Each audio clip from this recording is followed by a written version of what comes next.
pessoal tem ideia muito, em geral, tem ideias muito ingênuas a respeito do que seja o comunismo, né? Eu estudei esse negócio de comunismo durante, sei lá, 40 anos, 50, meio século. E para mim é um enigma até hoje, né? Tudo no movimento comunista é um enigma, mas tem alguns pontos que para mim são muito claros. Um deles é o seguinte: desde o seu início, o comunismo, o Partido Comunista insiste na importância do elemento clandestino, né? O Partido Comunista não surge como um partido eleitoral, partido registrado, inscrito, eleitoral, que vai concorrer aos votos. Não. Surge como um movimento clandestino. Mais tarde ele adquire também uma atuação eleitoral, tá certo? Em países cuja democracia aceita a presença dele, o que não aconteceu no primeiro dia nem no segundo, certamente. Então ele também pode ter uma atuação legal eleitoral. Porém, o comando do movimento comunista está sempre na parte clandestina. É a coisa mais óbvia do mundo. Você não vai expor, vamos dizer, o coração do seu movimento para que os inimigos o acertem, o atinjam. Não faz isso. Eu sei disso porque eu convivi com elementos do comando clandestino do partido. Pessoas, aliás, cujo nome até esqueci, mas que ninguém fora do partido conhecia. E quem estava dentro do partido não sabia o nome dos caras, sabia apenas o nome de guerra, né? E assim por diante. Mas raciocina um pouco. Se o sujeito tem uma atuação política externa, visível, e tem uma atuação clandestina, tem uma das duas, ou tem as duas. Os que têm só a parte externa não sabem nada, são comandados, não são comandantes. Por exemplo, os vários deputados que o partido mandava votar. Né? Sei lá, você vai votar no Alberto Goldman, você vai votar no... Esses não sabem de nada, coitadinho. Esses são pau mandado do partido. Né? Tinha vários desse tipo. Sarney, né? Sarney era um deles. Né? Ney Braga era o outro, e assim por diante. Pensa bem, um sujeito que tem uma atividade política clandestina, e não são só os comandantes que têm a atividade clandestina, tem muitos militantes na clandestinidade. Depois, quando o partido se torna ilegal, vão todos para a clandestinidade, é óbvio, né? Ora, se você está na clandestinidade, isso significa que as leis, o sistema jurídico estabelecido, o sistema das normas, para você não vale nada. Você pode até obedecer por uma questão de conveniência, num momento ou no outro, mas você não respeita, você não sente dever de obedecer àquela coisa. Isso quer dizer que a Constituição, o Código Penal, o Código Civil, o Código de Processo Civil, o Código de Processo Penal, para o militante comunista é tudo bosta. Você está entendendo? Esta é a regra da burguesia, a regra do inimigo. Nós não podemos obedecer à regra do inimigo. Nós podemos, às vezes, nos adaptar a ela quando essa é da nossa conveniência, até para enganar o inimigo. Fingimos que somos democratas, fingimos que queremos a ordem constitucional. Eles vivem fingindo isso. Mas por dentro eles riem, é óbvio que riem. Isso significa que a mente do sujeito, a mente e o coração do comunista, não são regidos pela ordem constitucional, a ordem jurídica existente. Não são. Ele é regido por um outro código, por um outro corpo de obrigações, por outro corpo de valores, está entendendo? Por outro corpo de direitos e deveres. Qual é esse corpo? Né? No caso do comunista, é lógico que é o marxismo. Então, aqui tem o conjunto das leis existentes que nós tentamos destruir e, ao mesmo tempo, às vezes, fingimos que obedecemos, e aqui tem o marxismo, que este sim, nós levamos a sério, e este nós obedecemos. São as instruções que vêm do Comitê Central ou vêm da União Soviética. Porque o Comitê Central dos partidos nacionais era submetido ao governo soviético, ao Partido Comunista da União Soviética. Então, a noção que o partido tem do mundo, esta é a realidade. E este é o código real ao qual nós nos submetemos. E, ao outro lado, existe o código de fingimento, existe a mentira estabelecida, no qual só a idiota da burguesia acredita, e que nós podemos usar sem acreditar. Tá certo?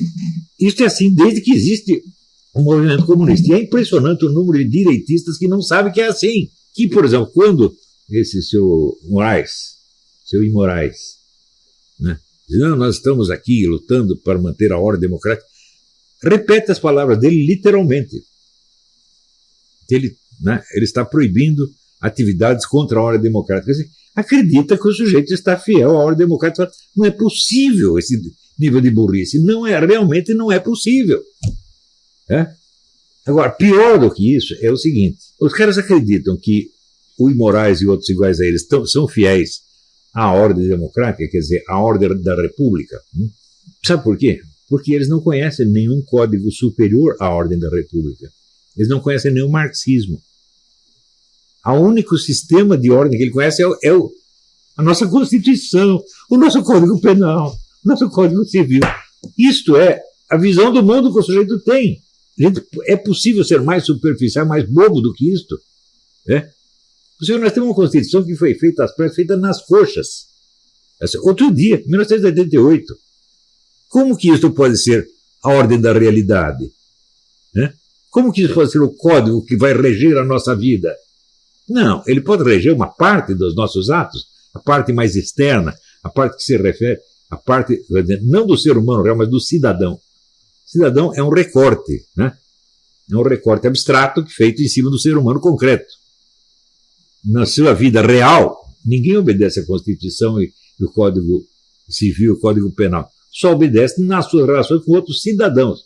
Cidadão é apenas a parte social dele numa determinada sociedade. Você está entendendo? Então, que se você mudar de país, você não está mais submetido àquela Constituição e àquele direito penal. Você muda para a Zâmbia, para o México. Pronto, você tem outra Constituição, outro direito penal. Para você ver a que ponto esses códigos são superficiais. Eles são convencionais e superficiais. Eles não transmitem a realidade e, portanto, a obediência a eles só pode ser parcial e condicional. Não é possível uma obediência total, verdadeira. Não é possível. Por quê?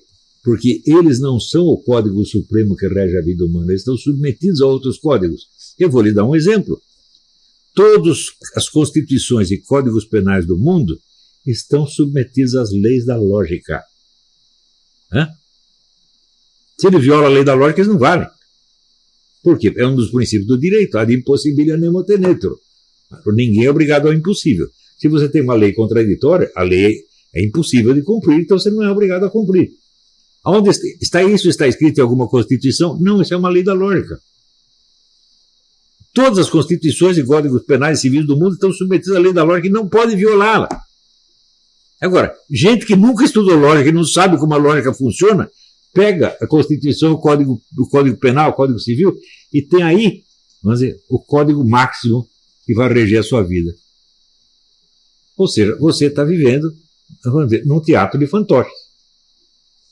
Você está entendendo? Você está fazendo só o que os cordãozinhos, o titereteiro manda você fazer. Isto quer dizer, a validade de uma Constituição depende, vamos dizer, da fidelidade dela a princípios que lhe são superiores. Por exemplo, a lei da lógica, as leis da lógica. Outro, digo, as leis da aritmética elementar. A Constituição não pode violar a aritmética elementar. Lei não pode violar a aritmética elementar. Por exemplo, uma lei não pode botar lá, sei lá, estabelecer uma multa, tá certo? Cujo cálculo viole as leis da aritmética elementar. Não pode. Agora, é só a lógica aritmética elementar? Não. Existe uma coisa que se chama concepção do mundo. Naquilo que você sabe, ou pensa que sabe, a respeito da constituição do universo, do lugar do ser humano no cosmos. Toda a Constituição e todo o Código Penal Civil é baseado nisso.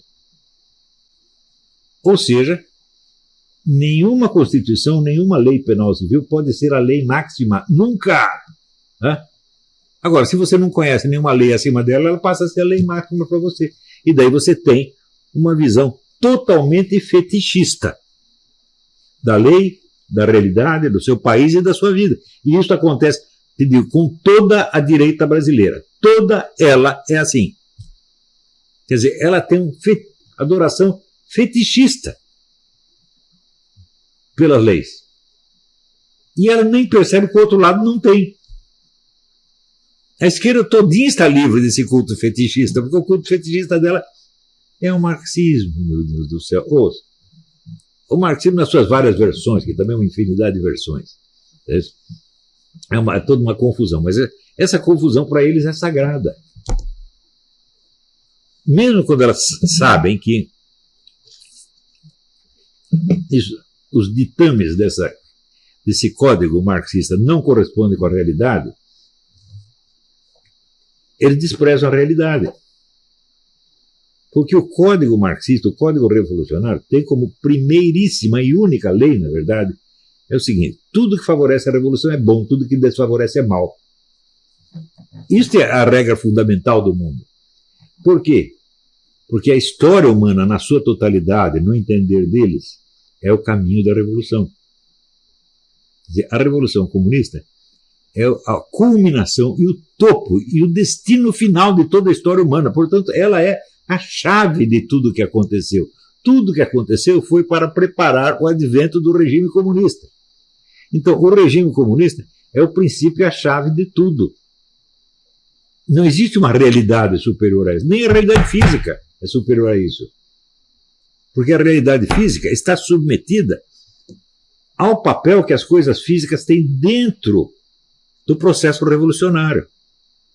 Tem até um livro da Marlene Chauí que ela explica assim: uma montanha não é um ente físico.